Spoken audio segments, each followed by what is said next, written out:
Hello! Hoi, konnichiwa. Do we have any anime fans in the house? Or beach house? Hands up, hands up. 1, 2, 3. Considerable. As a lifetime anime aficionado myself, I am super excited for the conversation just now, knowing we're having a really hard act to follow after Captain Tsubasa. Some of you might have seen the exciting news that we're expanding our anime solutions globally now, and that's for good reason.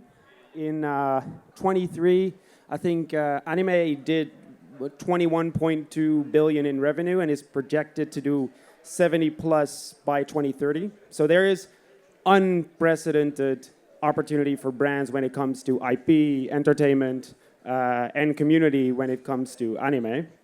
And one of the leaders currently in this from a brand perspective is Azuki, who together with Dentsu have created an anime anthology called Enter the Garden. And that might sound maybe a bit abstract, but luckily I have the wonderful Jess and Sayo-san with me to explore this together.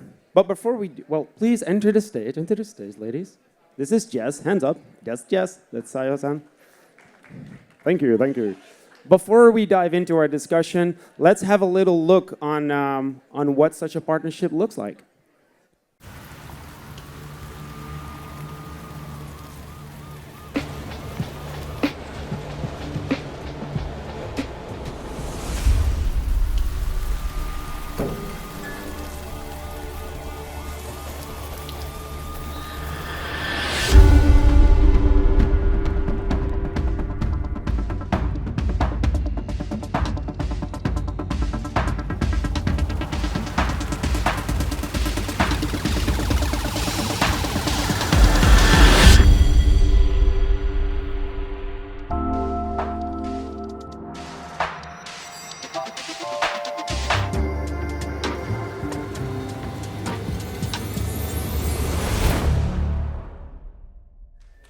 Give it up.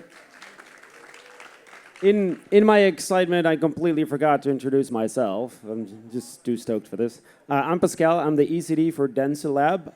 So creatively, I'm responsible for all of our creative output, which from our creative R&D and innovation division.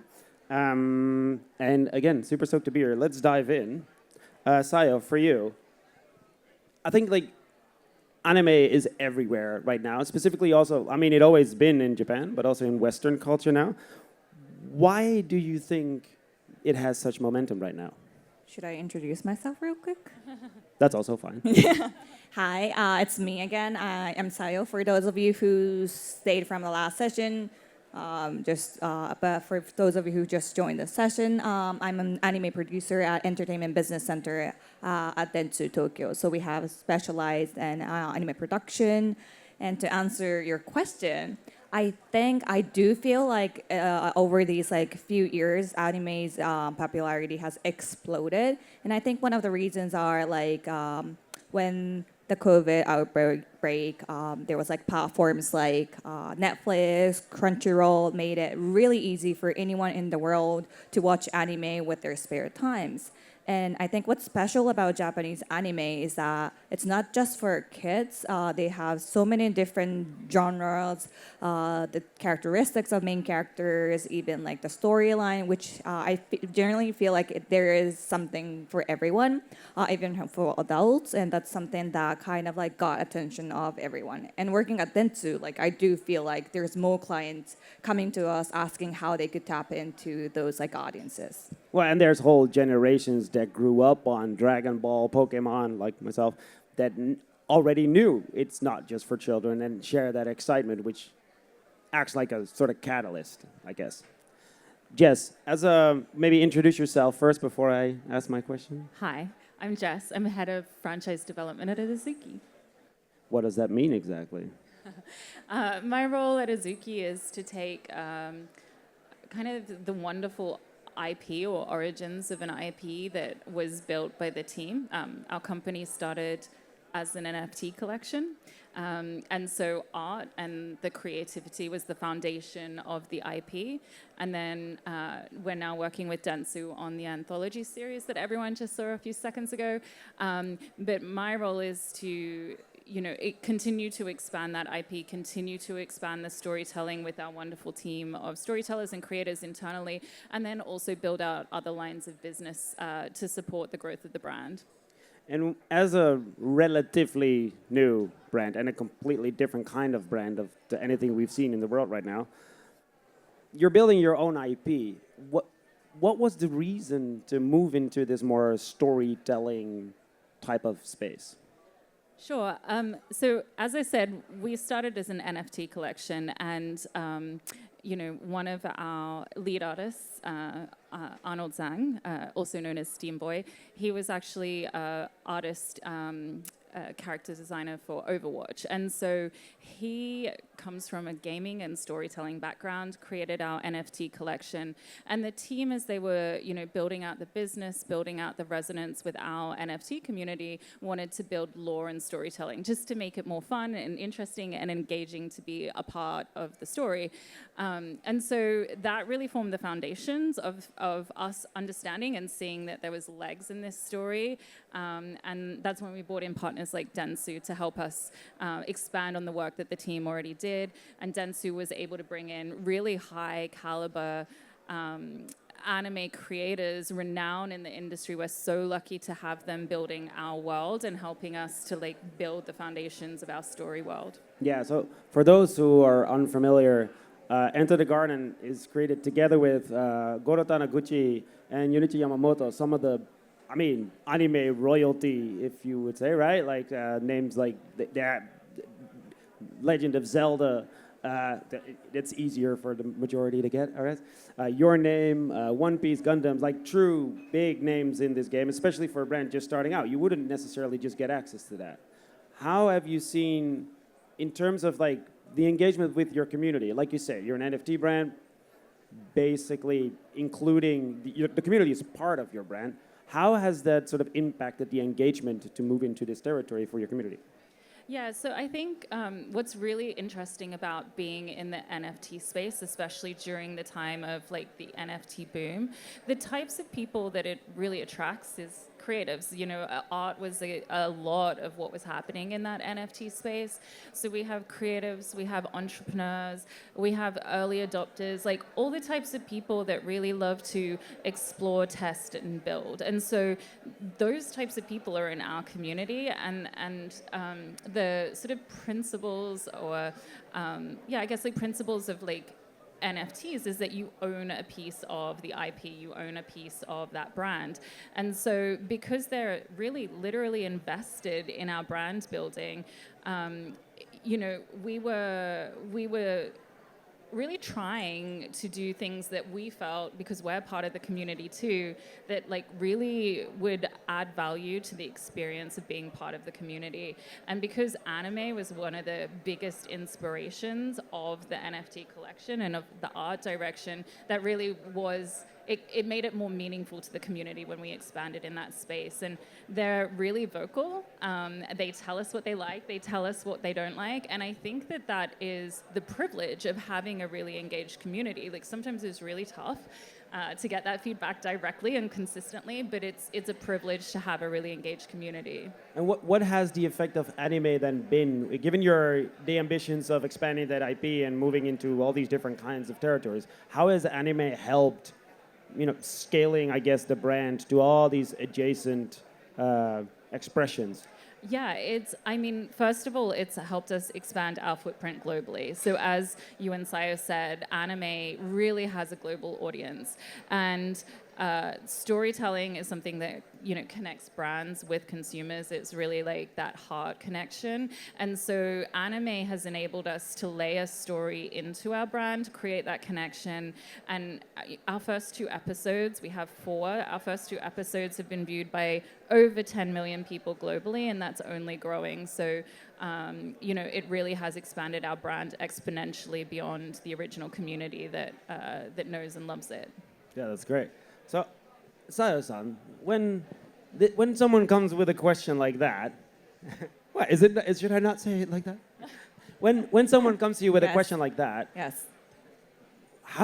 where do you start? So basically, as Jess said, Azuki was a very new brand and wanted to build anime. So we thought our role was not just creating like one-shot anime. It's about like a building a long-term IP, and then this is just the beginning. So our role was to find a production, find the creators, find a dream team who can create this very new and upcoming IP into something even bigger. And then that meant we needed some expertise anime creators who has been creating like storytelling for many, many years and has experience. But at the same time, it's very important for us for some people who was open-minded and looking for something new. Because I think the way Azuki thinks, their culture, the way of the business, the speed, the philosophy is very different from the traditional Japanese anime industry. So it had to be someone new who was very excited to take on this journey together with us. So then you end up with Goro-san, for example.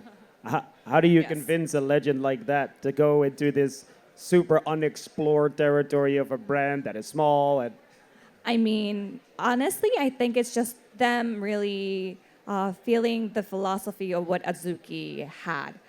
They were trying to do something new, fun, that something has never done before. But I think, as you can see from the visual, we really deeply felt the respect into the traditional anime style and the depiction of the characters. So I think getting to know the team and then seeing the artwork, I think they were like more excited to join.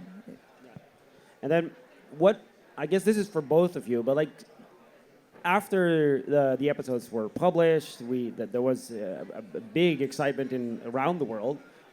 What were some things that surprised you, and what were things where you were just that is the most exciting thing so far? Okay, so I think what surprised us, I mean, really tough question because we're so new that kind of everything's surprising. I think every experience, like even episode 1 creatively is very different to episode 2.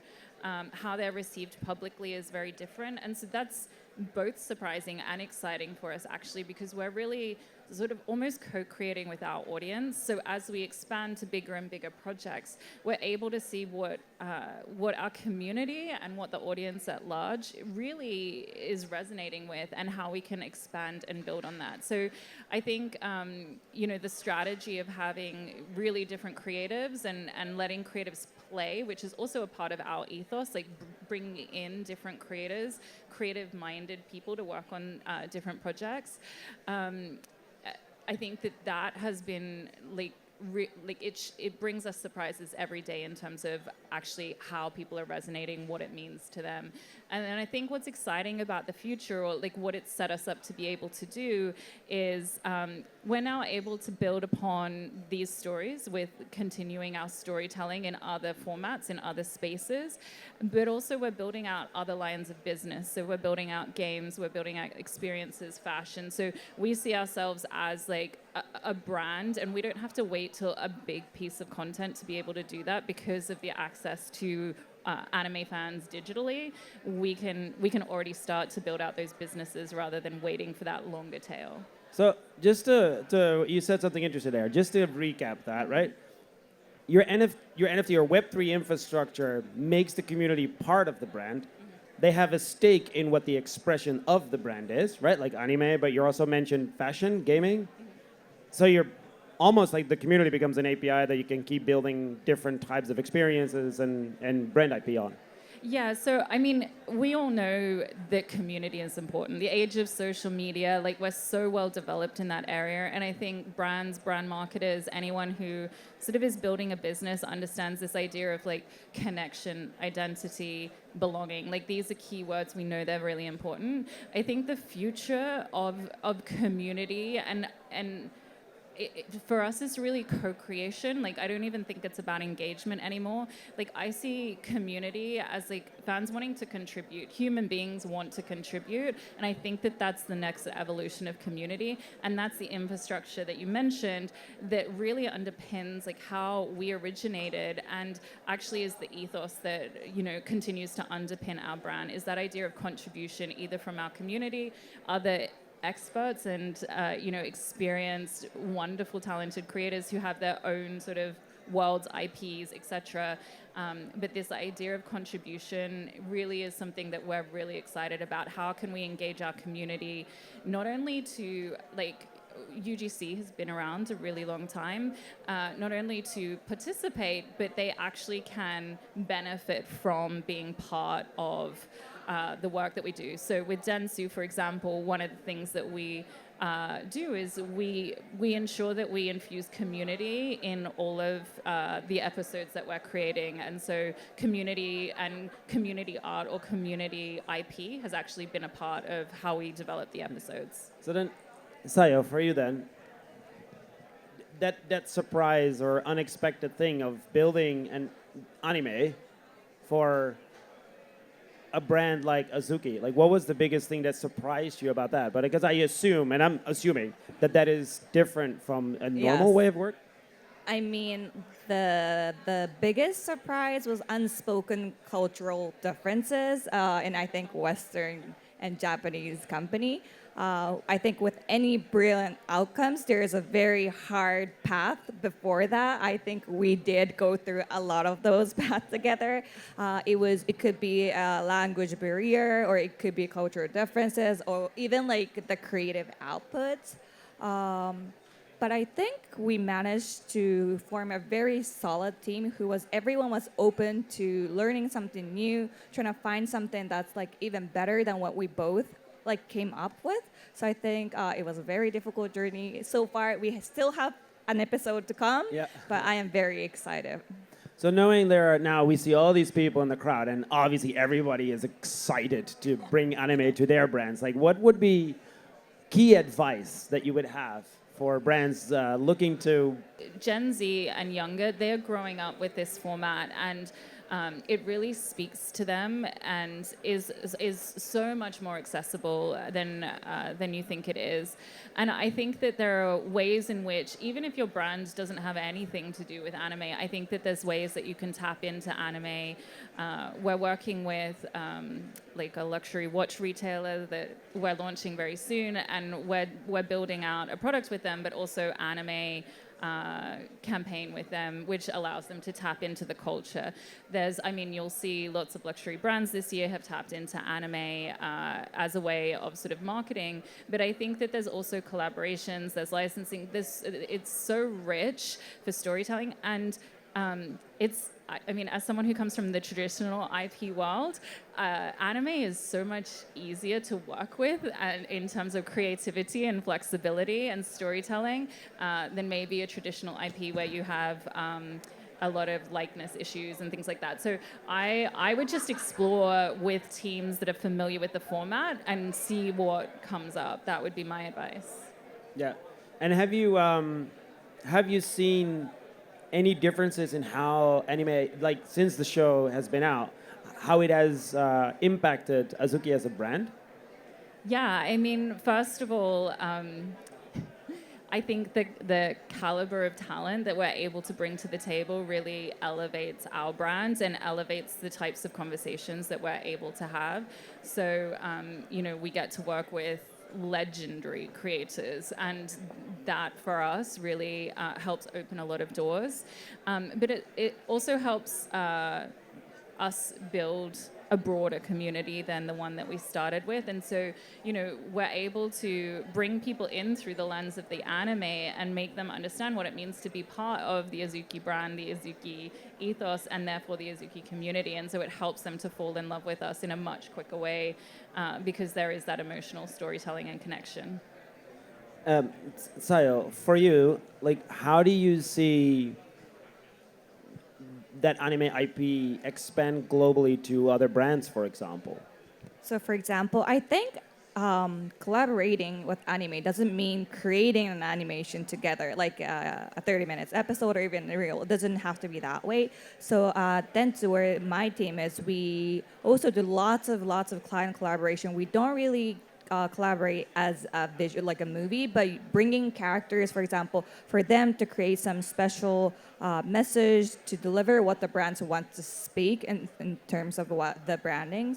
And then there's so many different kinds of anime in the world. There's so many different philosophy that each title has that I think would have something in connection with any brand. So choosing the right partner, choosing the right IP, and then getting those characters involved, or even like the philosophy of the fans would be like a simple, easy way to kind of start working with a client and then go maybe create something for themselves. Yeah, so it's not a one-off thing you do, but it's like an ongoing process that has a potential brand equity, compounding brand equity effect, where every time you make a new investment on the IP, it will grow and grow and grow instead of doing it once, throwing it away, and then starting all over again. I think there is so much momentum right now within anime, entertainment, brand IP specifically. This has been wonderful. At least I thought. Was it wonderful? Yeah, thank you. There we go. If any of you is really, really excited and wants to know more about this, please come find us afterwards. We're happy to talk to you and help you out. And I mean, honestly, we just want to make really cool work together. So please come find us. Thank you very much. Thanks, Pascal. Thank you, Pascal.